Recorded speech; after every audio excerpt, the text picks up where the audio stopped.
हिंदवी स्वराज्याचे संस्थापक छत्रपती शिवाजी महाराज यांच्या शिवराज्याभिषेक दिनानिमित्त दुर्गराज रायगड किल्ल्यावर शुक्रवारी भव्य आणि उत्साहपूर्ण सोहळा पार पडला.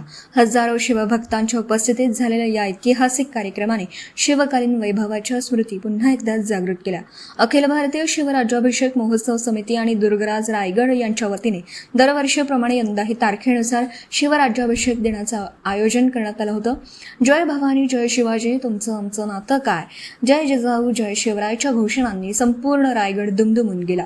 स्वराज्याच्या प्रेरणास्थान राजमाता जिजाऊ मासाहेब आणि शहाजीराजे यांना अभिवादन करत हा सोहळा संपन्न झाला.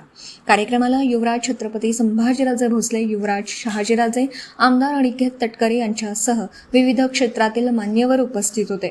सोहळ्याच्या निमित्ताने गुरुवारपासून रायगडावर शाहिरी कार्यक्रम, सांस्कृतिक सादरीकरण तसेच पारंपरिक खेळांचं आयोजन करण्यात आलं होतं. शुक्रवारी सकाळी 7 वाजल्यापासून विविध कार्यक्रमांना प्रारंभ झाला. छत्रपती शिवाजी महाराजांच्या पुतळ्यावर सुवर्ण मुद्रांचा अभिषेक करून सोहळ्याची सांगता करण्यात आली. हा अभिषेक युवराज संभाजीराजे छत्रपती आणि युवराज शहाजीराजे यांच्या हस्ते पार पडला. यावेळी माजी आमदार अनिकेत तटकरे, रायगडचे जिल्हाधिकारी किशन जावळे, कोकण परिक्षेत्राचे पोलीस आयुक्त, रायगडच्या पोलीस अधीक्षक आंचल दलाल, जिल्हा परिषद सीओ नेहा भोसले तसेच पश्चिम महाराष्ट्रातील विविध संस्थांचे पदाधिकारी आणि मोठ्या संख्येने शिवभक्त उपस्थित होते. या भव्य सोहळ्यामुळे शिवकालीन इतिहास, परंपरा आणि स्वराज्याचा गौरव पुन्हा एकदा अनुभवण्याची संधी शिवभक्तांना मिळाली. त्या छत्रपती ताराबाई महाराणी साहेब, राजश्री छत्रपती शाहू महाराज यांना वंदन करून, यांना अभिवादन करून आज शिवाजी महाराजांच्या शिवराज्याभिषेक सोहळ्यासाठी इथं आवर्जून इथं उपस्थित आमदारगण, जिल्हाधिकारी, प्रतिष्ठित सर्व नागरिक, सन्मान्य विचार मंच आणि सगळ्यात जास्त ज्यांचं नाव आपण घेणं गरजेचं आहे, आमच्या सर्वांच्या पेक्षाही ते इथं उपस्थित सर्व शिवभक्त बंधू भगिनी,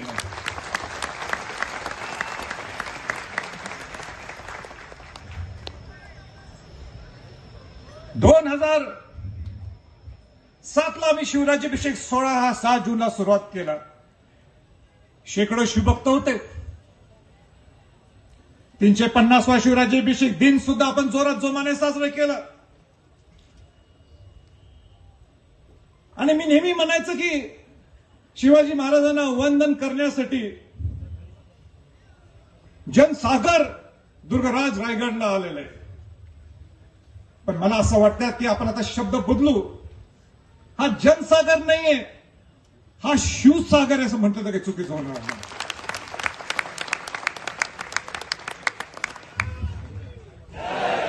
इथं राहण्याची सोय नाही, आम्ही ते करू शकत नाही. दुर्गराज रायगडवर जेवणाची सोय सुद्धा मोजकी आहे. तरी शिवभक्त दुर्गराज रायगडला आपण जाणं क्रमप्राप्त समजतो म्हणून 3-4 तारखेपासून इथं मुक्कामी आहेत. मला आजही पटत नाही, रात्री 11 वाजता इथनं निघताना कुठे कसे शिवभक्त झोपले होते, कसे पुरातत्व खात्याच्या माध्यमातून सुद्धा त्याचं संवर्धन जतन झालेलं. मी मागच्या वर्षी बोललो होतो की लाईट अँड साऊंड शो हा तयार आहे आपला. खरं म्हणजे हा लाईट अँड साऊंड शो आता सुरू होणार होता, पण कोड ऑफ कंडक्ट लागल्यामुळं हे नवनिर्वाचित आमदार इथं आलेले, त्याचं नाव नंतर घेणार आहे मी, ते इथं आलेले आहेत आणि त्यांच्यामुळे आम्हाला त्याचं ओपनिंग करता आलं.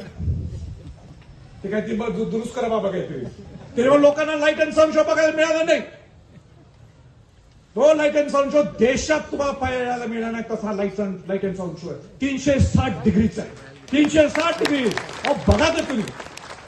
त्या पुरातत्व खात्याला एवढीच माझी विनंती आहे की तर राहायला परवानगी देत नाही, पण या शिवभक्तांना हा लाईट अँड साऊंड शो बघायला मिळावं. दारुगोळा कोठार जे पहिल्यांदा रायगडवर अतिक्रमण किंवा अटॅक झाला असं म्हणतात, त्या दारुगोळावर त्याच्यावर बॉम्ब पडला, तिकडच्या तोफेवर, तिकडच्या गड आपल्या त्या पलीकडच्या डोंगरावरनं, पोटल्या डोंगरावरनं जो झाला, ते दारुगोळ आपल्याला संवर्धन जपतो. ते बघा जाऊन तिथे फरशी सापडली 350 वर्षाच्या अगोदर फरशी कशी लावली होती शिवाजी महाराजांची, ते पाहायला तुम्हाला मिळेल.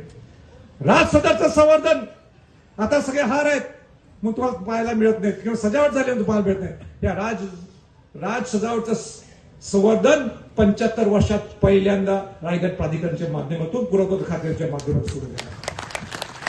हे नगारखाना जिथं आपण बसलो, ते राज सदर जिथं आपण बसलोय, माझं स्वप्न आहे आणि माझं नाही सर्व शिवभक्तांचं स्वप्न आहे. आपण हे राज सदर का पुनर्बांधणी करू शकत नाही, का शिवाजी महाराजांचं भव्य त्याचा राज सदर कसं करत. आणि मला आठवतं की मागच्या भाषणात मी बोललो तर मी काय ते करणार. मला ना या पुरातत्व खात्याच्या केंद्रात जाऊन वेळ पडला तर ठिया ठोकणार. आणि मला आनंदाने आपल्याला सांगायचं इथली अजून त्यांनी परवानगी दिली नाही, पण मागा नगारखाना एकमेव वास्तू आहे या दुर्गराज रायगड किल्ल्यावर जे आपल्याला पाहायला मिळते. त्याच्यावरचं छत, हे छताचं काम या पावसाळ्यानंतर सुरू होतं. इथं हळूहळू घुसत असते सगळंच मागितलं मग ते काहीतरी थोडं देतात. लोक धंदा करतात म्हणतात अरे 500 रुपये रेट आहे, मग तो देणारा 200-300 रुपये देतो. आपण काय मागतो, आम्हाला सगळंच पाहिजे काय. मग सुरुवात करायची, आम्हाला संभाजीराजे धंदा काय करता येत नाही. संभाजीराजे काय करू शकतो, शिवाजी महाराजांसाठी चांगलं काय घडवायचं आहे राज सदरवर दुर्गराज किल्ल्यावर ते मी करतो. खरंच माझं बिझनेस नाही, जे काय शिवाजी महाराज.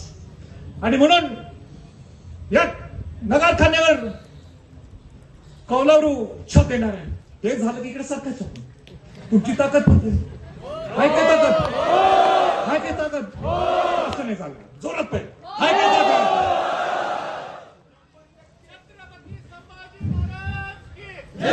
बरेच काम येतात, मी सगळे जास्त वेळ घेत नाही. नाही तर सगळे म्हणणार रायगड प्राधिकरणचं सगळं सांगायला लागले, पण हे सांगणं क्रमप्राप्त मी समजतो. मी आजपर्यंत सांगत नव्हतो, पण तुम्हाला समजा पाहिजे ज्या दुर्गराज रायगड किल्ल्यावर तुम्ही आलात तर या दुर्गराज रायगड किल्ल्यावर काय काय चालू आहे. आपले 11 किल्ले हे युनेस्कोचं ब्रँडिंग झालेलं आहे जागतिक वारसा स्थळामध्ये. आपला एकही किल्ला हा जागतिक वारसा स्थळामध्ये नोंद नव्हता. राजस्थानचा एक उदयपूर घराणा सोडलं तर कुठल्याही किल्ल्यांचं कुठल्याही राजांचा इतिहास नाही. तिथं सगळ्यांनी हात मिळवले केले आहे मोगलांची. महाराणा प्रतापांचं घराणं सोडून त्यांचे 7 किल्ले राजकीय वारसा स्थळामध्ये युनेस्कोचं ब्रँडिंग वर्ल्ड हेरिटेज साईट. आपला एकही किल्ला नाही. मी मागं लागलो 2016 पासून पाठपुरावा केला. सगळ्या मंत्र्यांना सगळे जे तज्ञ त्या लोकांना हेलिकॉप्टरमध्ये बसवलं का ते किल्ल्यात परत चालत फिरतील काही प्रश्नचिन्ह नाही. म्हणून हेलिकॉप्टरला फिरवून सांगले काय महत्वाचे आपले किल्ले हे देखणे नाहीत, आपले किल्ले हे लढलेले किल्ले. या किल्ल्यामध्ये शौर्यत्व आहे, या किल्ल्यामध्ये संस्कार आहेत, या किल्ल्यामध्ये नीतिमत्ता आहे. आणि म्हणून तुम्ही याला जागतिक वारसा स्थळामध्ये नोंद व्हायला पाहिजे. आणि 3-4 किल्ले मग पुरातत्व खाते विसरलं, ते मी त्यांना घालायला लावले. आणि मग पुढचं फिनिशिंग हे देवेंद्र फडणवीसांनी या सगळ्यांनी केलं. आणि आज 11 किल्ले जागतिक वारसा स्थळामध्ये आहेत. पण मला एवढं सुद्धा सांगायचंय सगळ्या शिवभक्तांना आणि शासनाला सांगायचंय, शासनाला सूचित करायचंय, तुम्ही खुश राहू नका. नुसतं 11 किल्ले म्हणजे आपल्या युनेस्को ब्रँडिंग झालं तर आपण खुश. जागतिक वारसा स्थळामध्ये आपले किल्ले गेले, फंड आला अजिबात 1 रुपये फंड ते देत नाहीत. नुसतं ब्रँडिंग असते काही, नुसतं गुगल केलं जागतिक वारसा स्थळामध्ये कुठले गेले तर आपले 7 येणार, आपले 11 येणार, राजस्थानचे 7 येणार, एवढंच.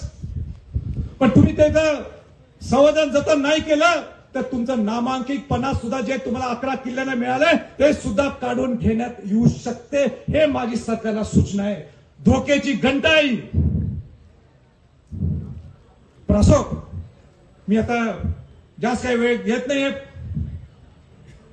पण मला इथं आमदार अभिजित पाटील आलेले आहेत, नवनिर्वाचित आमदार आमचे मित्र अनिकेत तटकरे आले आहेत, आमदार मंगेश चव्हाण आलेले आहेत. माझी आपल्या ठिकाणी विनंती, उगाच नाव घेतलं नाही तुमचं, मी माझा स्वार्थ आहे. या राज सदर कोणाचं नाव घेतलं जात नाही, कोणाचं नाव घेतलं जात नाही.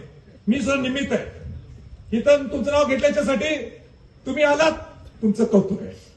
तुम्हाला शिवाजी महाराजांच्या नेहमी असतात, तुम्ही दरवर्षी येता. पण माझी इच्छा आहे की ठीक आहे आमदार लोकांना सिनियर लोक आहेत त्यांना चढायला जमणार नाही किल्ला, मी चढलो तुमच्याबरोबर काल, पण जमणार नाही ते ठीक आहे, पण आला हे कौतुक आहे. पण इथं सगळ्या आमदारांनी यायला पाहिजे, सगळ्या खासदारांनी यायला पाहिजे, सगळ्या मंत्र्यांनी इथं यायला पाहिजे. आणि कॅबिनेट मिटिंग लावा ना, इथं लावा ना कॅबिनेट मिटिंग. तुम्ही पुण्यात कॅबिनेट मिटिंग लावता, नागपूरला कॅबिनेट मिटिंग लावता, संभाजीनगरला कॅबिनेट मिटिंग लावता, दुर्गराज रायगडवर का नाही? खरी सुरुवात तर आपली हित नाही, आपण आहोत तर या दुर्गराज रायगडच्या मुळा इथं आहे. आणि माझी ओळख तुम्हाला काय माहित आहे का? माहित आहे तुम्हाला माझी ओळख काय? नाही माहित. तुम्हाला एवढंच माहिती की हा शिवाजी महाराजांचा वंशज आहे. माझी मी पुन्हा महाराष्ट्रात ज्यावेळी फिरतो त्यावेळी लोकांना माहित नाही हा काय खासदार होता का, हा काय सामाजिक कार्यकर्ता हे माहित नसते लोकांना. लोकांना इतकंच माहित आहे की 2007 ला शिवराज्याभिषेक सोहळा सुरू केला 6 जूनचा. लोकांना इतकंच माहित आहे की ज्या ठिकाणी शिवाजी महाराज छत्रपती झाले, ज्या ठिकाणी शिवाजी महाराजांचा राज्यारोहण झाला, राज्याभिषेक करून घेतला, ज्या ठिकाणी शिवाजी महाराजांनी सांगितलं माझं स्वराज्य काय आणि हे स्वराज्य माझं नाही, हे स्वराज्य तुमच्यासाठी म्हणून 350 वर्षानंतर सुद्धा आपण त्याचा राज्याभिषेक सोहळा साजरा करतो. तो पुतळा जो आपल्याला इथं आपल्याला मागे दिसतो हा छत्रपती संभाजीराजे ह्या सर्व शिवभक्तांनी बसवलाय. ही माझी ओळख आहे, ही माझी ओळख आहे. आणि मला अभिमान आहे, मला अभिमान आहे. माझ्या शेवटच्या क्षणात मी ज्यावेळी वर जाईन माझी ओळख हीच राहायला पाहिजे की या संभाजीराजांनी प्रयत्न केला या राज सदरवर, ज्या ठिकाणी शिवाजी महाराज छत्रपती झाले त्या ठिकाणी आपण पुतळा बसवायला मला संधी आणि सगळं शिवसेना संधी मिळाली. आणि मी असं लांबलेलं भाषण थांबवायचा मी प्रयत्न करतो, संपवतो जातं की मला राहत नाही की मला तुम्हाला वंदन करण्यासाठी मी आज इथं उभा आहे. वंदन म्हणतोय, वंदन शिवभक्तांनो. काय कुठल्या परिस्थितीत, कशा प्रतिकूल परिस्थितीत तुम्ही कसं राहता हो.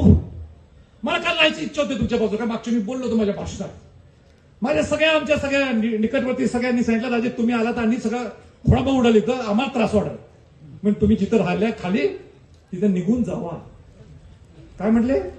निघून जावा, थांबू नका इथं म्हटले. पण तुम्हाला सलाम आहे कलेक्टर साहेब, कौतुक आहे, कौतुक आहे, काय बोलायचं. आणि त्याच्यासाठी एकदा तुम्हाला सर्वांसाठी शिवभक्तांसाठी जोरात टाळ्या होत्या.